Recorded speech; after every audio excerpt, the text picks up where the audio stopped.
Hello, everybody, and welcome to another exciting night of Chair League. Tonight we have a Division 2 match for you. We have Painfully Average going up against El Boyos in what promises to be an extremely exciting match. I want to say hello to anybody that came along over from Synth Paradox's stream. I want to thank him for the host. And we are I believe we have all the teams are ready to go.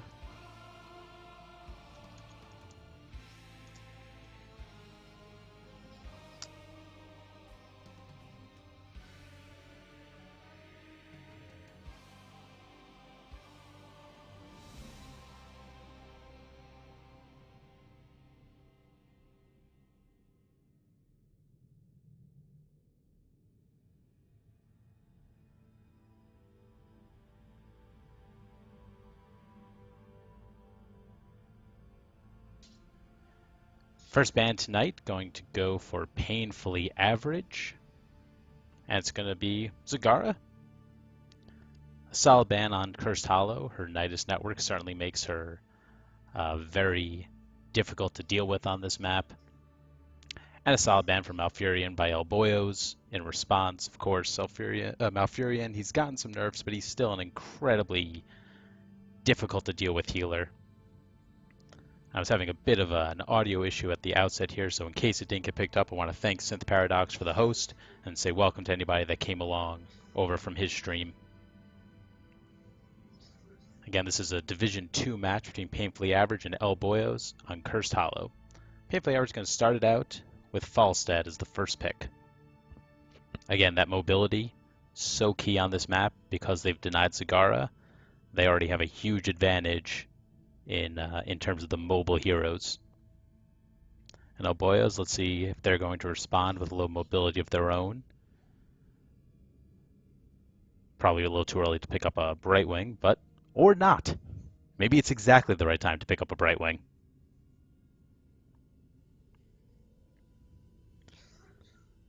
Dahak is probably asking too much. I don't know if they need global that badly, but they have really their choice of whatever they feel comfortable with. And they're going to grab Li Ming. Nothing wrong with that.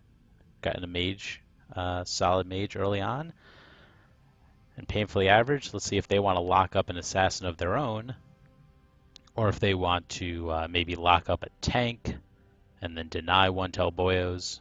Lots of ways they can play it. Falstad works in any comp, so they haven't given away anything about how they want to play this map.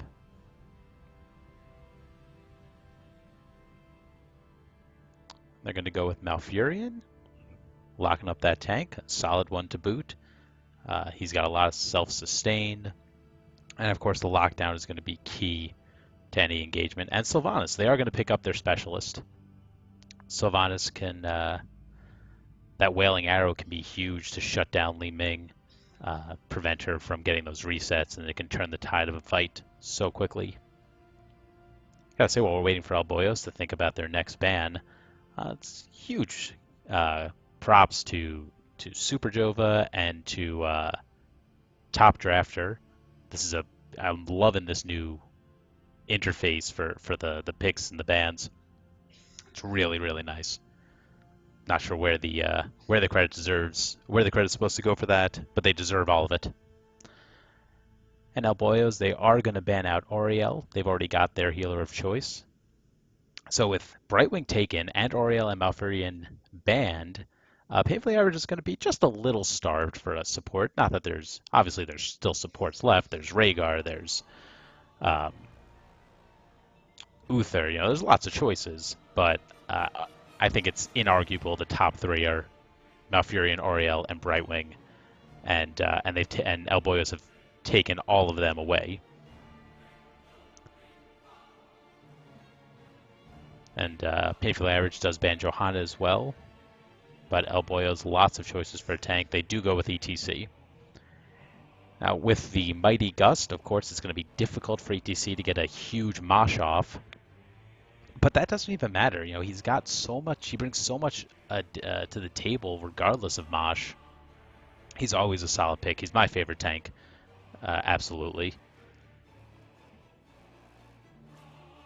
Let's see what else they want to wrap up. What do they want to take away from Painfully Average? Probably if they want to go double Assassin here, now would be a good time to take maybe a strong front line, a Thrall, Samuro. No, Samuro's not a strong front line. Zarya, if you want to go double Warrior, she's sort of got that bruiser ability. Uh, Butcher is a possibility. I think I'd like to see him take a front line because so far Boyos doesn't have that. And they do go with Tyrael. They do go with the double Warrior comp. Tyrael, again, brings a lot to the table. We could be looking at Sanctification over Mosh. And because they've already taken Brightwing away at the first pick, that's Brightwing's a great counter to Mosh Pit. So I think this was a well thought out draft. And Painfully Average does grab their front line as well in the form of Thrall.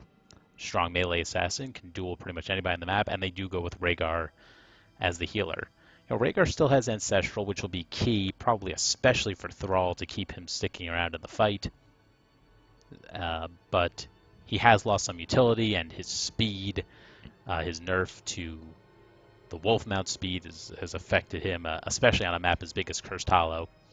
But I think it was probably their best option, given what El Boyos had banned.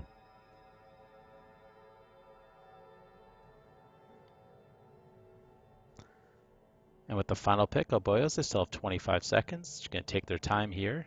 They could use a specialist. Zul is still on the table. Zul's a great counter to Thrall, can lock people in place for Li Ming. I think that would be my choice.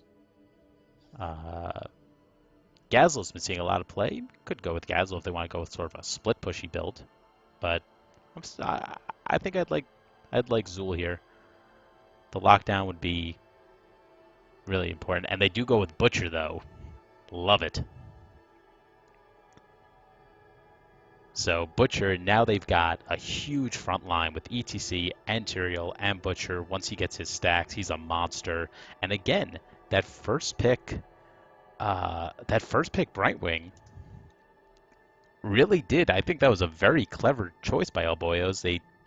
They took Brightwing, and then they took so many heroes that Brightwing counters so well. Brightwing just shuts Butcher down entirely. Brightwing's a great counter to Mosh Pit, and now Painfully Average is lacking that. Not to say that Painfully Average is a bad draft, though. They've got Wailing Arrow to stop the Mosh. They've got stuns from Murden, Sunder from Thrall, Mighty Gust. So lots of ways to interrupt it if they need to. And they have, again, a pretty solid front line of their own with Thrall and Murden. The one thing they're missing is they're not as bursty as El Boyos is. Li Ming's burst potential is a little bit better than Falstad's.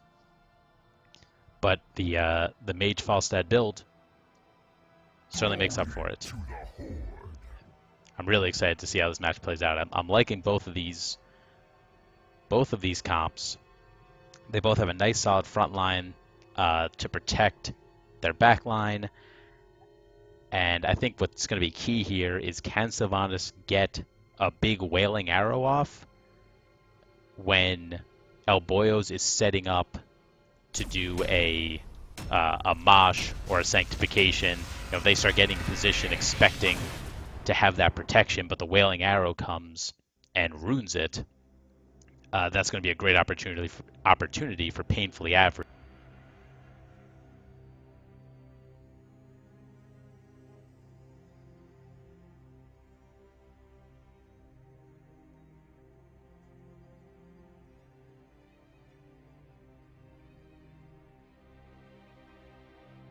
Looking at the comps, I do have to give a bit of the edge to El Boyos, especially if the Butcher can get his stacks up and get that early farming. He's going to be very, very difficult to deal with. Heroes.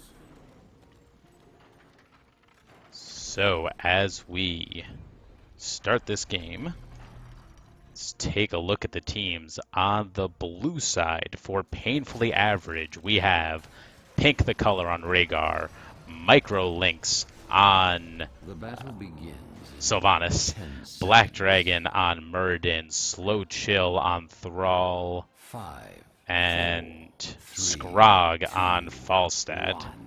Over on the red Fight. side, or on the red side, we've got Setchel on Turiel, Super Jova on ETC, Vendetta on Brightwing, Entropy on Butcher, and Li Ming is going to be played by Urki.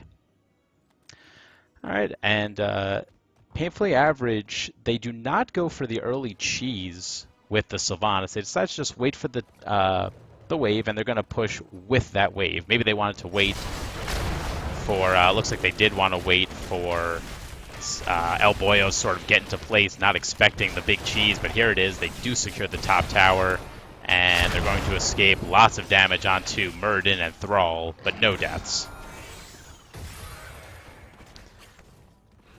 Meanwhile, down bottom, we got Falset just soaking the lane, and here comes the rest of Painfully Average to find the soak mid. So a nice early gank there, or early tower snipe, and right back in position for the soak. Butcher starts the charge, but thinks better of it.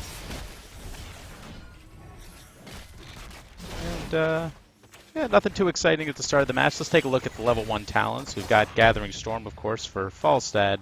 Third Wind to increase the healing for Muradin, take a little pressure off of Rhaegar. Overflowing Quiver, Colossal Totem for that extra range, and a Rolling Thunder for extra sustain on Thrall. Seriously, I'm a little surprised that Thrall is not solo laning, and that Falstad is. Thrall is one of the best solo laners in the game because he has so much sustain. So you'd think that I usually try to run him solo. But being in the mid lane with Muradin and Rhaegar, he can certainly do some damage. Over on the side of El Boyos, we've got Pixie Charm, the bribe talent for Brightwing, Purge Evil for Thrall, Frog Rock for ETC, so he's going to be looking for extra healing there. Turiel getting really low, but he manages to use his Eldruin's might and get away. Not sure the snake we set for Falstad. He does get to barrel roll away, so close calls for both teams, great escapes. Purge Evil, Frog Rocks, who's going to be looking to gather as many globes as he can complete that quest. Invigoration, interesting choice for Butcher. He does not go with Abattoir, so it's going to be a little bit riskier for him in the early game, as he's risking more if he loses his stacks. And it's also going to be... he's not going to be the late game powerhouse that he otherwise would be. And the final level 1 talent was Astral Presence for Li Ming to keep her mana up. Again, not the usual talent of extra damage with globes. They're all getting caught out a little bit. The stun, there's the Polymorph from Brightwing. He's low, but he does manage to escape. ETC is in the back line, but he does think better of it. Li Ming getting a nice orb on the rest of the team. As Thrall goes to cap it, Butcher goes on Sylvanas, getting in that damage. Now Butcher's in trouble. A great stun by ETC, Super Jova keeping Entropy alive, and Butcher is not going to go back out and heal just yet, but he does manage to stay alive. This is a very impressive fight so far early on in the game. Butcher's going to get some more globes, maybe try to heal up when the with the well, and some more poking going on for the rest of his players. Here comes Butcher charging, and he's extremely low though. He does manage to get the heal off of Muradin, the stun from ETC, and Muradin does have to jump away, and Turiel's going for the cap again, and I think this time he's got it. No, Thrall with a great poke from the flank, but Muradin is going to pay for sticking around with his life. The stun's a little bit off on Thrall. He does manage to get away, but Setchel does... pause. There we go. Setchel did manage to grab that first tribute. And we've got a little bit of a disconnection on the side of Painfully Average. There we go. And I have fixed some weird interface issues. So everybody's doing good. As we're waiting for Rhaegar to come back, let's take a look at the level 4 talents. Basic attacks, healing, Falstad with hammer gains. So not going with the shields on Lightning Strike, which would have given him a little bit more sustainability, he's opting for the healing. Again, taking some pressure off of Rhaegar and those heals. Thunderburn, Withering Barrage, Feral Heart, and Ride the Lightning. Over on El Boyos, we've got Unstable Anomaly, Swift Retribution, Loudspeakers, Unrelenting Pursuit, and Triumvirate. So Li Ming is looking. Now that makes the Astral Presence talent make a little bit more sense because Triumvirate, when I uh, go with that talent, I find even with Li Ming and her low mana cost, I do run into mana issues with that build because you're spamming so many orbs. So that probably explains why they wanted to go with Astral Presence over some of the more popular talents. Let's see if we can figure out what they're looking to do with Boyle's build. I mean, the extra damage on Polymorph again makes sense. They're going to be targeting Thrall. Thrall's obviously going to have to be in the front line. If they can blow him up with a charge from Butcher, a Polymorph from Brightwing, negating his ability to self-sustain, it's going to be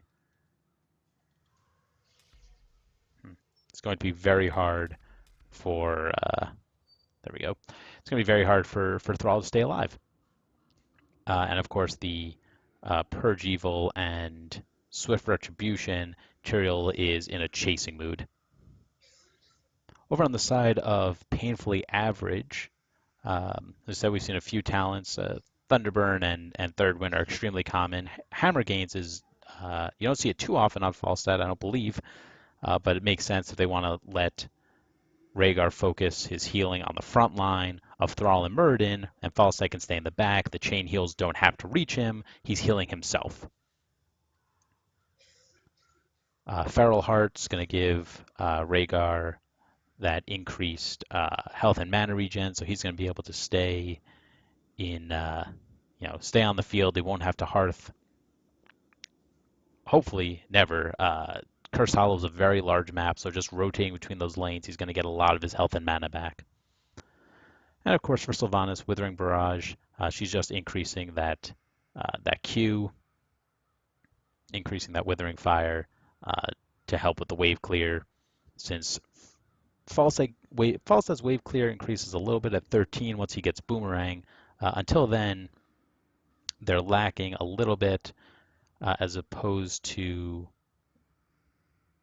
El Boyos, who have decent wave clear across the board. Butcher's not bad, especially as he starts to level up and get that damage.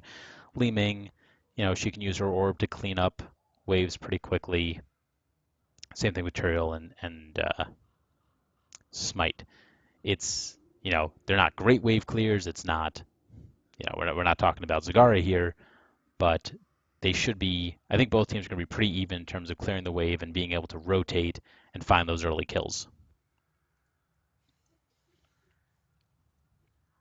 XP wise, El Boyos has managed to pull ahead ever so slightly, but I think that Painfully Average is going to be able to even that up once they clear this wave, and a Falstad can fly bottom and get this this juicy minion wave, which I imagine is what he's planning on doing. And pick the color left the game. Is that Rhaegar again? It is, so it's still Rhaegar.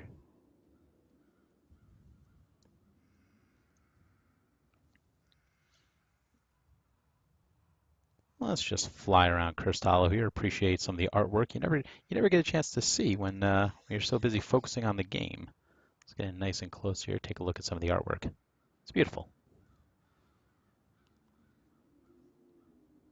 Look at this guy. What's he up to? What's his story? Does he have kids? Do they live in this shack here on Cursed Hollow? I want to know more. I don't like to make predictions. I obviously don't know anything specifically about what Blizzard is planning. I'm pretty sure this is the next era, though.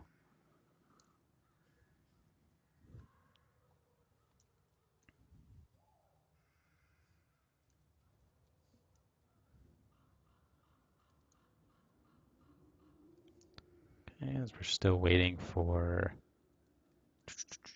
that reconnect. Savalas looks really bored about this whole thing.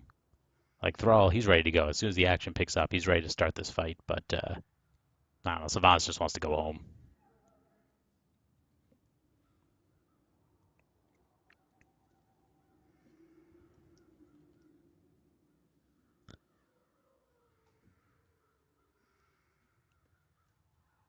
All right, a lot of restarting necessary. Let's see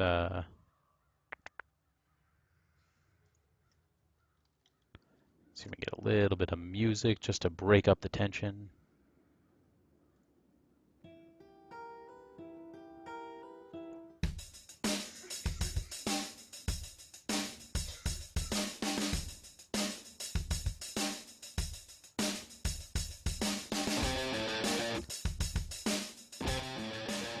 There we go. Something to listen to while we're just waiting for Rhaegar to get back in here.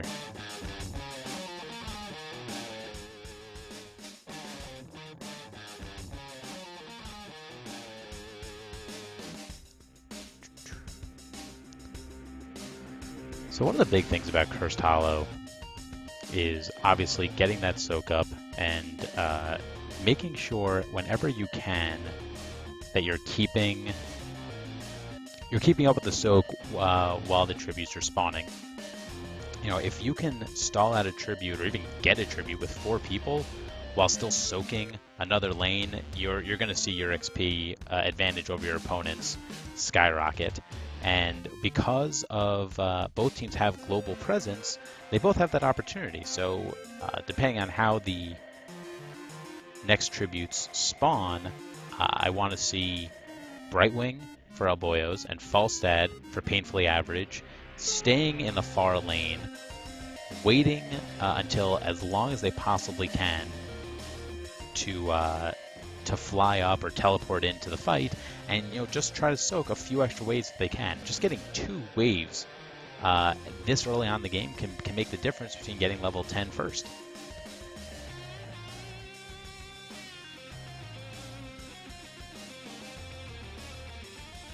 And as it is, El Boyos is likely to hit 7 first. Something that's important to remember also about the global abilities for each of these teams. Falstad, of course, chooses where he wants to go. If he wants to fly down to bottom lane and soak that wave, he can. Brightwing doesn't have that opportunity. Brightwing has to teleport to where somebody already is. So she can stay somewhere and teleport into the fight a little bit late and stay and get those soaks. But Falstad's the only player in this game who has that proactive global presence to send themselves to another lane and make sure they're catching up on that soak. And again, I'd like to see Painfully Average make as much use of that as possible. Okay, and we have apparently, I'm hearing rumors that Rhaegar is coming back, loading back into the game. I'm ready to welcome him back with open arms. He's hurt us in the past, but I'm willing to forgive him. I'm willing to forgive, forget, and move on.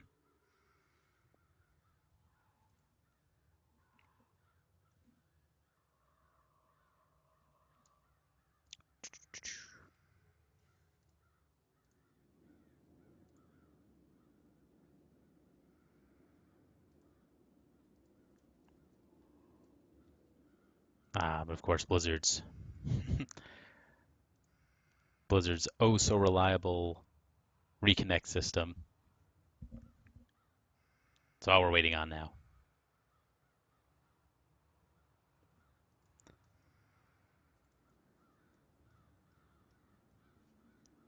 Let's see if we can get some action going in the chat. See if we get some prop bets going. How early do you think the first team is going to take boss? If I were to put the over-under on, let's say 13 minutes. Over or under 13 minutes. Winner gets a shout out on stream from me, a huge prize.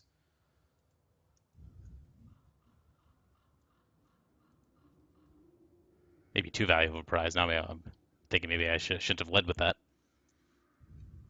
Hey, this guy.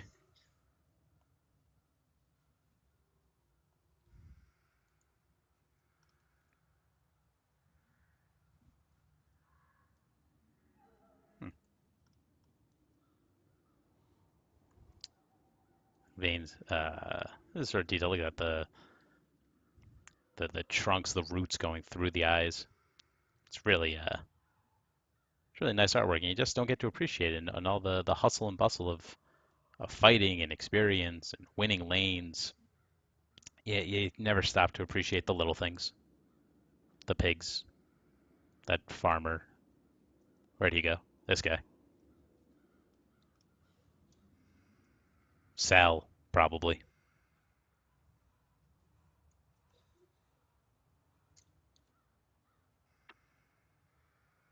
Definitely spoke a little too soon about that, about Rhaegar's triumphant return.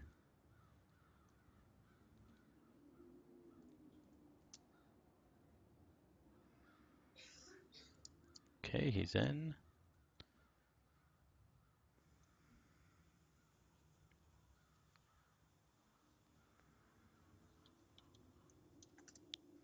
Think we are good to go. Just want to get final confirmation.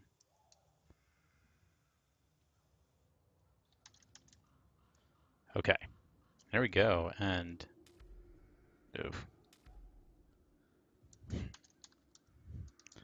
I'll be the one to do the countdowns. 3, 2, 1. Welcome Unpaused. back, hero. What's this? A hero has left the battle. No, he rejoined. Okay, great. So Falstad flew. Oh, no, just barrel rolled and quickly went mid, then fly bomb to get that soak like we were hoping for.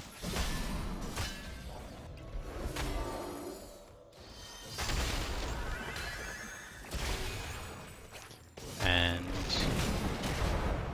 lanes are settling up again. A nice slow in the middle, right wing going down very quickly. There's the polymorph. She might be able to stay alive, and she does. Great teamwork there for Boyos to keep right wing alive. She's going to tap in. She'll be healthy enough by the time this lane spawns. Let's see where she is going to stay mid with Tyrael. So Boyos, they realize they're there first, but Burden is there to stop it. There's a charge from Butcher. He gets a little deep, but ETC is there to keep him alive. Thrall a little low on mana, and Butcher starts channeling. There's the Haunting Wave to stall it out. Falstad was soaking, but he is also low on mana and half health, so it's going to be difficult for Painfully Average to defend this, and they realize that and decide to back off. Entropy does cap the second tribute, and both teams going back to soaking. Level 7 talents have been taken. We've got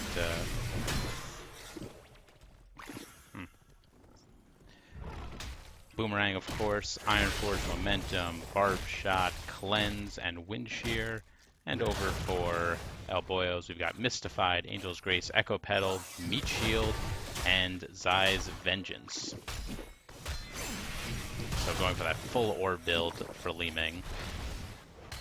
Cleanse is going to be huge for Rhaegar if, well, for either Mosh Pit or Lamb to the Slaughter. Cleanse is huge to stop both of those battle-changing ults, so a great pickup there. There's a charge going out on Thrall, but a great root to... That timing on that root was fantastic by Slow Chill. Just as soon as Unstoppable let up. Murden is going down pretty low, and there's Tyrael on the front line. Here comes ETC with the stun, another charge from Butcher, and everybody's getting really low. Li Ming does manage to pick off Murden, and El Boyos picks up the tribute, and it's Microlink Sylvanas being stuck in the corner there. Great body block by Urki and Super Jova to finish her off. And they're going to move bottom and quickly take this bottom fort.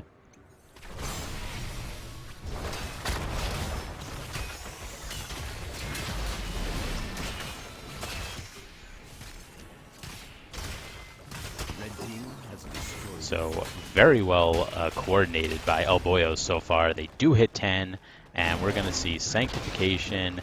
And it is stage dive from ETC. That's interesting. They don't go for the big wombo of Sank and Mosh. But they are grabbing some more global presence of their own.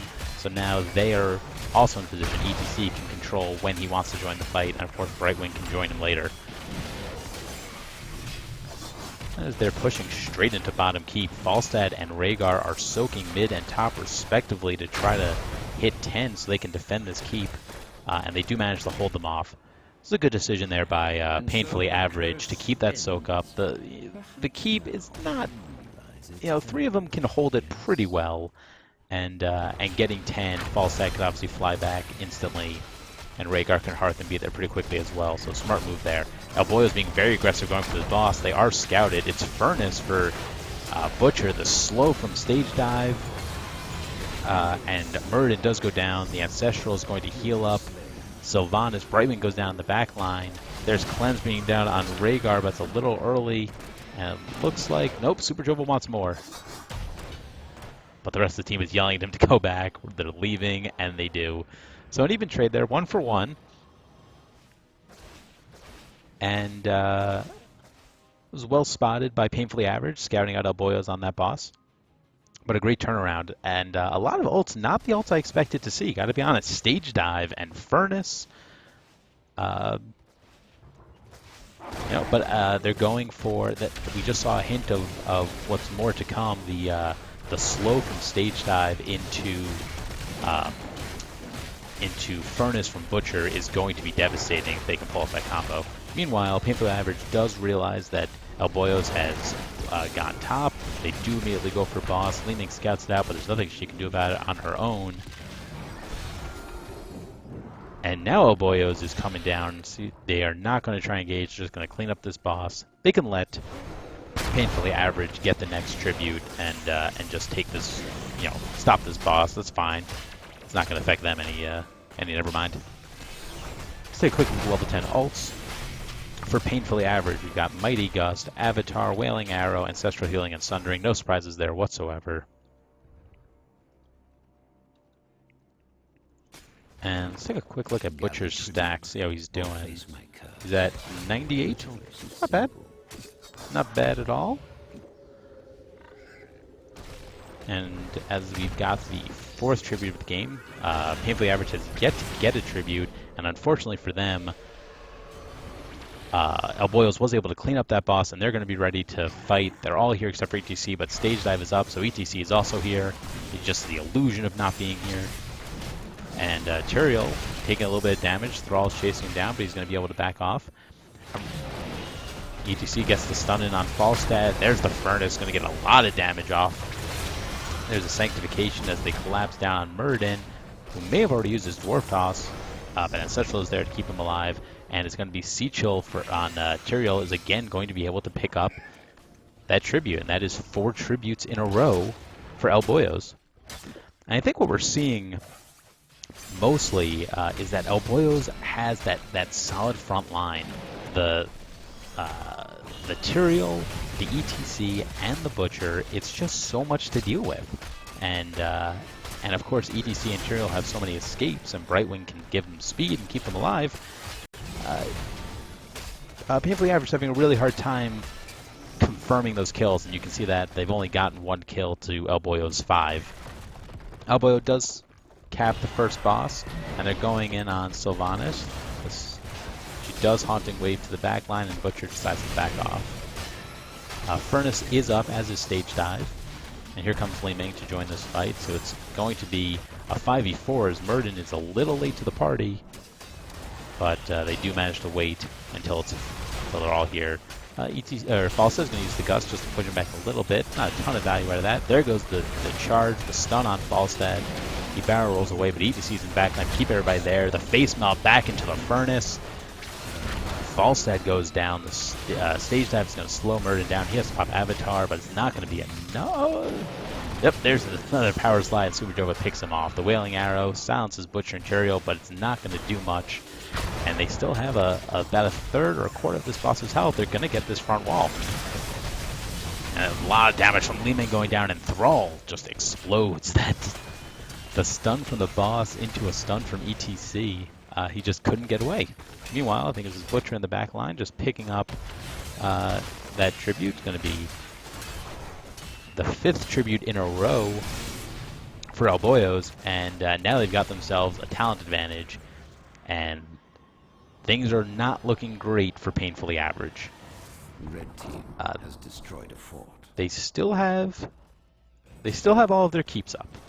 No forts, but all their keeps. Bottom's not, looking low, but they haven't lost it yet, and that's huge because it means that there's no catapults spawning yet. They're not on any sort of clock yet. That being said, they desperately need to find some soak. I think it's gonna be so hard for them to contest this next tribute because they're not gonna be 16. There's just no way they can get there in time. But El Boyos is gonna get a curse, and that's gonna turn into almost certainly one of their keeps. Very difficult position for Painfully Average. Really, they need to find a pick-off is their best hope. But El Boyos knows that. They're playing pretty safe, sticking as 3 to get that camp and 2 down here. And they're probably just going to group up as 5 because they have no reason to separate. The level 16 talents, we've got Critter Eyes, Blade of Justice, Imposing Presence, Blood Frenzy, and Arcane Orbits. That Imposing Presence, again, it's going to make it very difficult for Thrall to get the damage in. There's the stun from ETC, keeping Murder in the backline. He does have to pop Avatar, the charge from Butcher, and down he goes. Of course, Butcher now has completed his talents, so that's a huge damage burst for him. He didn't take Abattoir, so he's not going to continue to grow into that monster, but I don't think he really needs it. He's doing so much damage with these additional slows. Thrall, there's the Polymorph, and he's not going to get away. Tyrael using Eldrim's Might to jump in the backline to finish him off just in case. They do pick up that camp. Thrall and Sylvanas did pick up a fort top.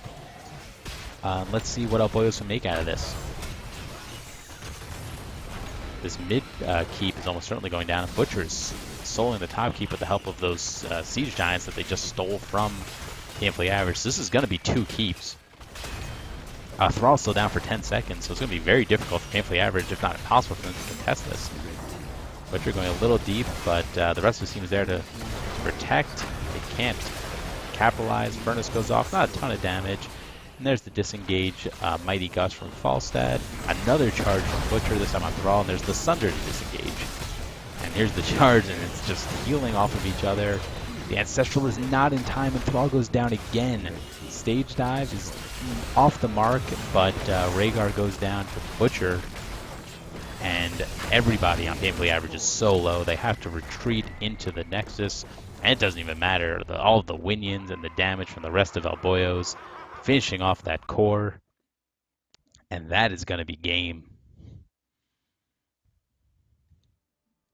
It was a very well played match by El Boyos. I think they knew exactly what they wanted from the outset. Again, I'm gonna keep saying it. Drafting that Brightwing first to make way for the. Although they wound up not going with Mosh Pit, so maybe that's not why they went Brightwing. But certainly as a protection for the Butcher, if that was their plan, to make sure Brightwing was not a threat to Butcher, they did a great job there. As well as drafting Brightwing early and banning 2 supports, pushing Painfully Average to be stuck with Rhaegar, who I don't think was their first choice for a healer. If we take a quick look at the stats here, Sylvanas did a great job. Microlinks was just spreading that damage around. You can see she was actually led the game in damage, which is very impressive. Unfortunately, they just weren't able to capitalize and were only able to get that 1 kill on Brightwing. XP contribution, we see Scrog on Falstad, was able to fly around and get the XP where he could, but the team composition from El Boyos, that front line was just so difficult to break. You couldn't get to Li-Ming because you got ETC and Tyrael protecting her. You've got Butcher keeping her alive, and of course, if you try to get into that back line, or excuse me, you have Brightwing keeping Li Ming alive, and if you get into that back line, Butcher's just going to turn around and charge you, and you're really in a rough place. So, a well composed team from El Boyos, they are going to be the winners over Painfully Average. They are going to be now 3-4 in Division Two. Painfully Average is going to drop to 1-3. A very exciting game, some excellent plays from both teams, but El Boyos are going to be the winners. I want to thank you all for watching. I am Esquire Sandwich, and I will see you all next time.